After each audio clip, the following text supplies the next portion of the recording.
Israel কোনো রাষ্ট্র হতে পারে, বাংলাদেশ কখনো ইসরায়েলকে রাষ্ট্র হিসাবে স্বীকৃতি দেয় নাই এবং আমরাও ইসরায়েলকে রাষ্ট্র হিসাবে স্বীকৃতি দেবো না।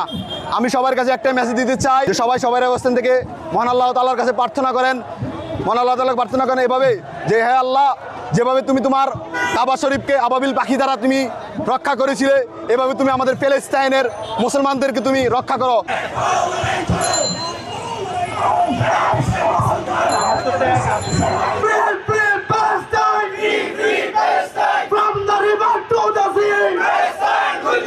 মুসলমান থেকে আমার ভাইদেরকে ইসরায়েলরা যেভাবে হত্যা করতেছে, যেভাবে নৃশংস হত্যা বর্বরতা করতেছে, আমি এটার বিরুদ্ধে হয়তো আমি এখানে যাইতে পারবো না, কিছু করতে পারবো না, তবে আমার জায়গা থেকে আমি যেটা পারবো নিজ জায়গা থেকে প্রতিবাদ করা। আমি একটা আল্লাহকে বলতে পারবো যে আমি ঠিক ছিলাম না, আল্লাহ আমি প্রতিবাদ করছি আমার জায়গা থেকে, সেখান থেকে আমি আসছি এখানে। About the history of Nadal Atla.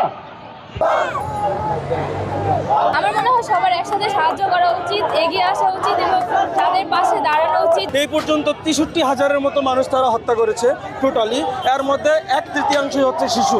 আমার আজকে প্রশ্ন হচ্ছে ইউনিসেফ কোথায়, ওআইসি কোথায়? যেখানে সারা মুসলিম বিশ্বের একটা সংস্থা হচ্ছে ওআইসি, তারা কেন আজকে চুপ? আমাদের যে মুসলমান বিশ্বের যারা শীর্ষস্থানীয় নেতা আছে তারা কেন চুপ?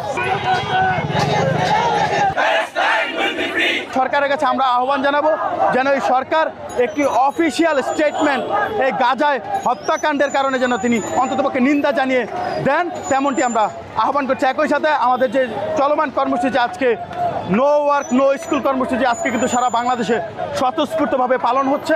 ইনশাআল্লাহ এই ধারাবাহিকতা আমরা যতদিন না পর্যন্ত গাজা আসলে ফিলিস্তিন স্বাধীন হবে ততদিন পর্যন্ত আমরা বিভিন্ন কর্মসূচির মাধ্যমে আমরা আমাদের যে প্রতিবাদী কণ্ঠস্বর সেটি জাগ্রত রাখবো।